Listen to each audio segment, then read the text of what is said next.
Buenas familia, ¿qué tal? ¿Cómo estáis? Espero que estéis súper bien. Y en el vídeo de hoy traigo cosas interesantes para todos, tal y como está la situación de mercado. Vamos a ver, lo primero de todo, una noticia muy importante de Ripple que salió hace cuestión de 2 días, de cómo van a lanzar su propio banco y va a ser tu banco en un futuro. Mejor dicho, el banco de tu banco. Lo vamos a ver ahora mismo a continuación y luego también veremos métricas interesantes de cómo está XRP a nivel on-chain y qué podríamos esperar a nivel de precio y también, y está muy vinculado a ello, cómo está Bitcoin actualmente a nivel técnico y luego también a nivel on-chain, si hay demanda, no, y qué podemos esperar en este mes de agosto, que suele ser bastante paradito, y esto que podría determinarnos en los precios de algunas altcoins en el futuro próximo. Todo esto en este vídeo. Así que si te interesa, ya sabes, dale a like y suscríbete si no lo estás. Entonces, estás viendo el vídeo por la tarde, ahora mismo por la mañana Bitcoin está en los 114.000, tuvimos esta pequeña caída de los 119 hasta los 112 y aquí es cuando entró el pánico, porque, bueno, pues lo estamos viendo, ¿no? Todo en rojo y la gente ya pensando que hemos terminado, que ya no hay ciclo, que esto ha sido el tope. Vamos a verlo más adelante. No me quiero entretener ahora porque esto lo veremos ahora en un momento, sino me quiero entretener con esto. Y es que Ripple ha aplicado para lanzar una licencia de Trust Bank para construir una plataforma de activos tokenizados, de finanzas tokenizadas. Y esta noticia es del 3 de agosto, lo que te digo, hace 2 días, y es un paso gigante. Estamos viendo cómo Ripple va haciendo movimientos muy estratégicos. Primero tuvimos como era el rumor de que querían comprar Circle y ahora lanzan esta propuesta. De momento es una propuesta, o sea, han aplicado para ello, no es que se vaya a hacer efectiva o no tienen que aprobar, para lanzar este National Trust Bank. Entonces, de momento lo que han solicitado es que esta entidad, la única función que tenga sea dos. La primera, que sean responsables de manejar las reservas de su stablecoin, la RLUSD, y luego para desarrollar infraestructura que soporte activos tokenizados. De momento, esto es lo único que han solicitado, aunque no se descarta que en un futuro se vayan incorporando nuevas funciones, como sería evidente. Y aquí dice, a diferencia de las bancas tradicionales, esta institución no tendría ningún tipo de relación con banco retail. En este caso no aceptaría depósitos, préstamos ni ningún tipo de servicio a retail. Por tanto, únicamente se va a enfocar en business to business. ¿Esto qué implica? Esto implica que no vas a poder tú abrirte tu cuenta con el Trust Bank de Ripple, sino que ellos desde atrás van a estar distribuyendo las reservas de RLUSD entre los diferentes bancos y luego estos bancos van a decidir cómo los ofrecen a los diferentes clientes y además también van a ser los encargados, intuyo un poco, viendo pues lo que nos trae la noticia, lo que nos trae el documento extenso, de que ellos se van a encargar de la emisión y de la gestión de estos activos tokenizados y que luego, pues como las titellas, ¿no? Como los títeres, pues ellos se van a encargar de dirigir a los bancos más pequeños que sí que, o los bancos tradicionales, no tienen por qué ser pequeños, pero ya me entendéis, a los que sí dan servicio al retail, pero ellos no lo van a hacer. Por eso al principio he dicho que no va a ser, o sea, va a ser tu banco, pero no concretamente, sino va a ser el banco de tu banco. Y un detalle que mucha gente se ha sorprendido es que en el documento, en la solicitud a la OCC, en ningún momento se menciona a XRP, a la criptomoneda. ¿Por qué? Pues básicamente, y tiene bastante lógica cuando lo piensas, es que no lo han puesto para que sea más fácil de que la entidad apruebe su solicitud, ya que si hay una criptomoneda de por medio, encima en medio de las regulaciones, que si el tema de la SEC y tal, pues le podrían poner bastantes trabas o podrían ralentizar la aprobación de este National Trust Bank. Entonces prefieren primero omitir XRP y luego en un futuro, si lo quieren incluir, pues ya lo harán. Pero digo yo que tiene bastante lógica que en un futuro lo pongan, ya que si es su criptomoneda y toda su infraestructura tiene bastante poder o tiene bastante protagonismo este activo, pues ¿por qué no ponerlo aquí? Pero bueno, imagino que pues será por todo esto y que en un futuro pues ya veremos cómo lo incluyen. Además, también interesante, un dato así medio curioso, es que en los sponsors, digamos, en los organizadores del Ripple National Trust Bank, están estos nombres de aquí. No voy a entrar en detalle, aquí tenéis un post de Cowboy Crypto donde explica cada uno de ellos en qué, bueno,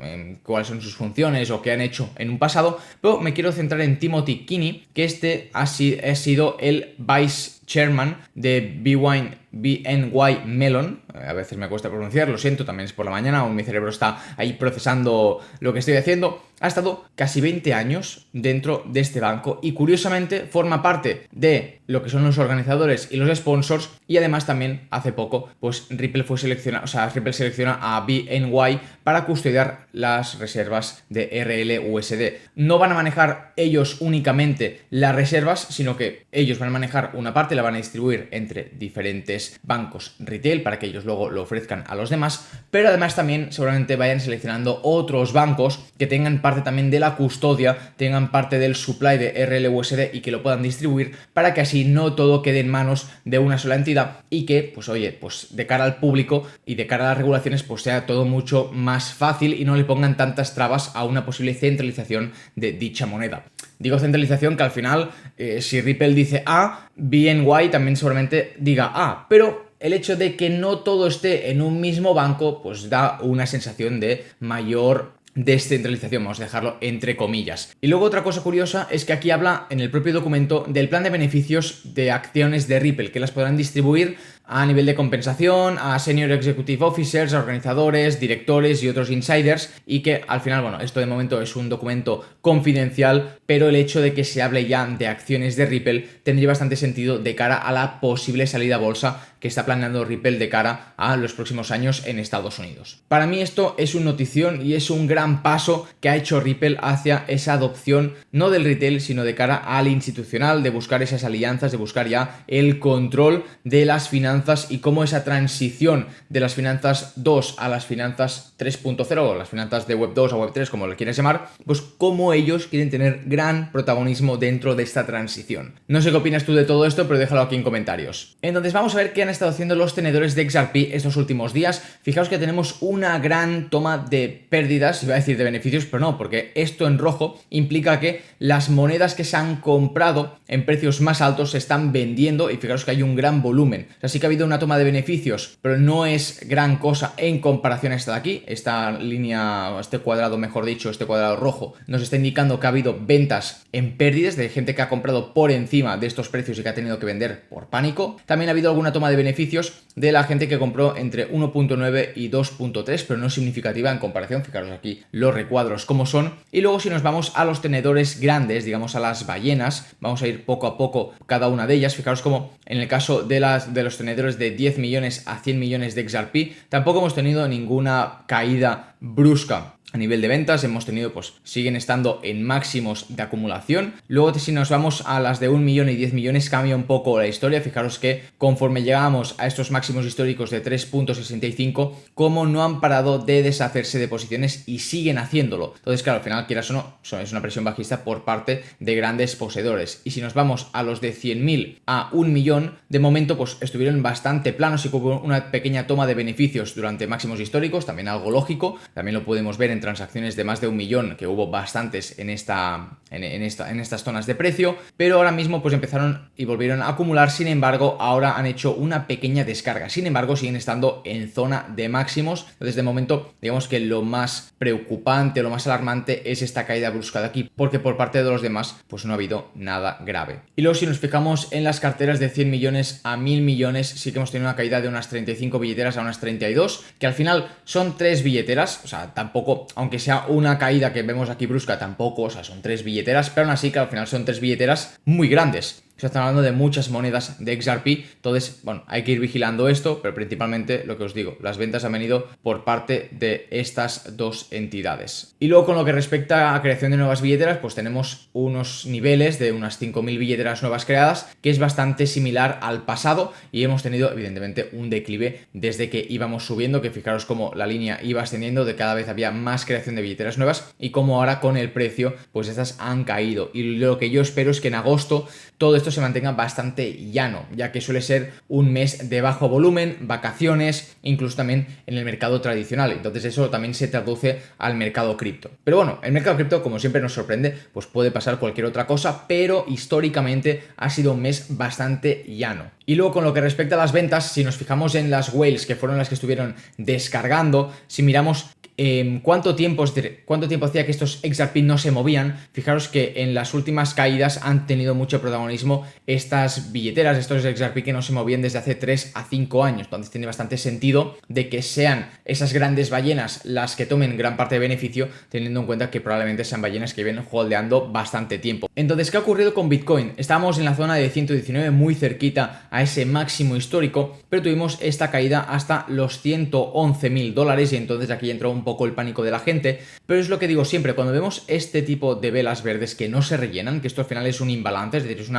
un imbalance entre compradores y vendedores, donde los compradores toman una mayor fuerza y por eso vemos esta gran subida de golpe. Esto lo que yo siempre digo es tarde o temprano se tiene que ir a rellenar al menos la mitad de este imbalance, es decir, desde la mecha de la vela posterior hasta, pues, oye, fijaros que aquí tenemos la mecha de la vela anterior, pues la diferencia, ¿no? Lo que estoy marcando aquí en color blanco. Y fijaros cómo lo ha hecho a la perfección, cómo lo ha ido a rellenar perfectamente. También tuvimos un pequeño rebote en la dominancia y esto también provocó pues que junto a precios muy interesantes en ciertas monedas como XRP, HBAR, Ethereum, pues que se tomaron profits. Entonces, ¿qué ocurre? Que esta zona donde fuimos a parar, la zona de los 111 a nivel on-chain, es una zona que hubo muy poco movimiento, hubo muy pocas transacciones. Entonces, cuando hay muy poco movimiento en un rango determinado y nosotros pasamos de los 110, 112 a los 117 de forma repentina, lo que hemos dicho, ¿no? Este velazo de aquí, sin que hubiera una actividad normal, una actividad pues que se podría construir ahí un soporte claro,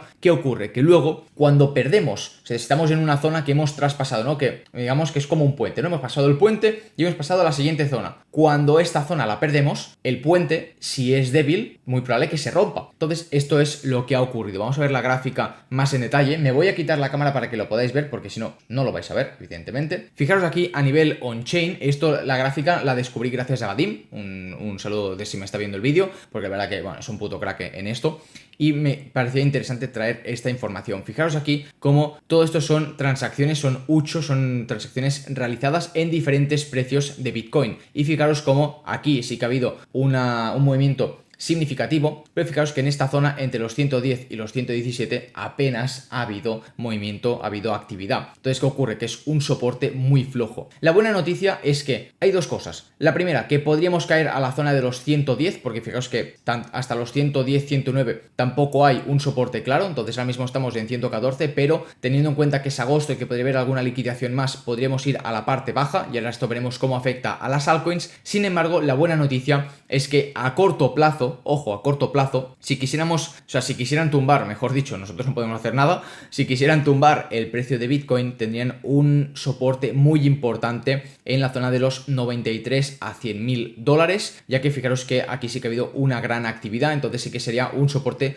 difícil de romper. Sin embargo, a corto plazo tenemos esto de aquí, que ahora mismo, pues, oye, pues podríamos ir a caer a esta zona de aquí, o sea, tendríamos ahora aún un hueco de más o menos vamos a ponerlo, una caída más o menos de un 3%, que si le sumamos a una subida de la dominancia, pues aún podríamos ver más caídas en las altcoins. ¿Hasta qué precio? Pues en el caso de XRP tenemos esta zona de 3 dólares que le cuesta romper, y en el caso de que tuviéramos una caída, lo que he dicho, de Bitcoin a la zona de los 109, 110 con una subida de la dominancia, podríamos ver a XRP, no sé si de forma puntual o de forma ya pues marcando rango en la parte alta del último rango que hizo antes de salirse a zona de máximos, que sería la zona de los 2.7, o incluso en caso de romperla hacia abajo podría ir de forma momentánea, ya sea en forma de mecha o en forma de vela diaria durante un día que hubiera un rebote en V, pues a la zona media del rango anterior, de la zona de los 2.3, que sería una buena zona para acumular más XRP o en caso de cualquier trader pues de abrir un long. Y con lo que respecta a HBAR, con la misma premisa, fijaos que tenemos este imbalance, lo mismo que hemos hablado con Bitcoin, y creo que lo podríamos volver a ver en la zona de los 0.19, 0.20,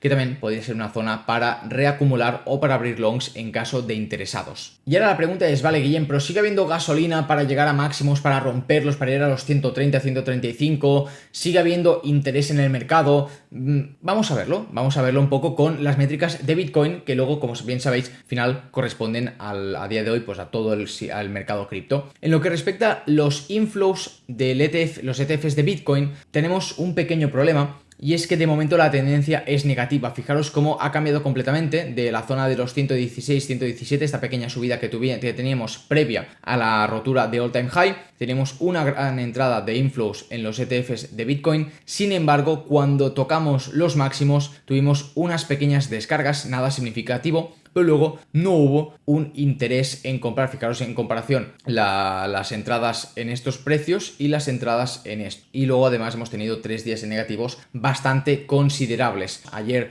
que era lunes, se esperaba que hubiera pues a lo mejor alguna entrada de capital que hiciera que esta caída pues no se prolongase más en el tiempo. Sin embargo, pues no ha sido así. También teniendo en cuenta que es agosto, yo creo que tendremos movimientos muy pequeños, o sea, tanto entradas como salidas muy poco significativas. Y si son significativas, considero, teniendo en cuenta el histórico, que van a ser más negativas que positivas. Luego, con lo que respecta al MVRV, que nos indica si el mercado está sobrecalentado o no, de momento no tenemos una métrica que nos indique que está sobrecalentado. Sin embargo, fijaros cómo el margen es pequeño, o sea, tampoco estamos hablando de una diferencia muy grande que nos esté diciendo que Bitcoin esté súper infravalorado en estos niveles. Todo lo contrario, o sea, realmente si volvemos a zona de máximos, probablemente el MVRV se empiece a calentar y nos indicaría zona de ventas. Luego también los inflows en exchange de momento no son significativos. Fijaros que en estas zonas tampoco ha habido unas entradas muy grandes, lo que también nos da una sensación de tranquilidad, al menos de momento. Y esto también va relacionado con lo que hemos visto de los inflows en los ETFs de Bitcoin, de que de momento pues hay muy poco movimiento y el que hay es negativo, y nos lo indica el Coinbase Premium Index, que nos indica el interés por parte de los inversores estadounidenses en Bitcoin. Y fijaros que ahora mismo, en comparación a niveles anteriores, donde pues había un Coinbase Premium Index mucho más alto, ahora mismo pues veníamos de una racha en negativo. Sin embargo, ahora mismo estamos ahí en esa zona de negativo positivo. Entonces nos indica poco interés, ya que está en el limbo. También si nos fijamos en ventas de tenedores de muy largo plazo, si nos fijamos en los inflows a los exchanges, las entradas de Bitcoin a los exchanges, por en qué momento fue la última vez que se movieron estos Bitcoins, fijaros que de 10 años, o sea, de 3 años a 10 años, no hemos tenido ningún movimiento significativo. Por lo tanto, también nos indica, y como vemos aquí en esta métrica, que las ventas que se han realizado recientemente en el mercado han sido por parte de nuevas ballenas y no por parte de las antiguas. Sí que hemos visto algún minero que se ha activado recientemente, lo vimos en el anterior vídeo, pero en global vemos que la gran mayoría de ventas han sido realizadas por nuevas ballenas en comparación a las antiguas. Y luego también vemos como aquí, si nos fijamos en los tenedores a largo plazo versus los tenedores a corto plazo, fijaros como de momento, si hacemos un poco de zoom, los tenedores a largo plazo están empezando a deshacerse de sus posiciones. No es algo significativo, vemos que si fuera significativo seguramente aquí también hubieran saltado las alarmas, pero no es una buena señal de que empecemos en zona de máximos esta tendencia negativa de que los tenedores a largo plazo estén distribuyendo sus monedas. Y si encima tenemos una poca actividad en la red, es decir, poca entrada de usuarios nuevos que quieran comprar lo que estos están vendiendo, implicaría posibles caídas en el corto plazo. A no ser que esta tendencia se revierta, claro. De momento la gran mayoría de las que están distribuyendo parece ser que son ballenas nuevas, pero que en el overall del mercado hay poco interés. Yo creo que es más no por Bitcoin como tal, sino porque es un momento pues que el mercado está muy tranquilo, está muy llano. Entonces, claro, pues esto va a afectar a que si no hay un interés, si hay una distribución de las ballenas y no hay un interés generalizado por comprar más Bitcoin, pues esto va a provocar que podamos llegar a esa zona de los 110, 109, no sé si de forma temporal con un rebote en V o que ahí podamos acumular durante el mes de agosto, principios de septiembre, y que luego ahí pues tengamos buenas subidas a futuro. Que también esto lo he hablado en anteriores vídeos, del tema de que puede ocurrir en octubre, en noviembre, etcétera, etcétera. También lo he hablado en un vídeo en el canal de Edueras. Y claro, si tenemos este mes llano, donde hay poco interés, donde estamos en zona, o sea, digamos en una zona negativa, ¿no?, respecto a lo que estamos hace poco, y una subida de la dominancia, pues podríamos tener esos precios en estas monedas, rollo XRP, HBAR, donde se podrían construir nuevas posiciones, tanto para hold como para futuros. Dicho esto, familia, espero que os haya gustado el vídeo y sobre todo si os ha servido, dale like y suscribiros y nos vemos en el próximo. ¡Hasta pronto!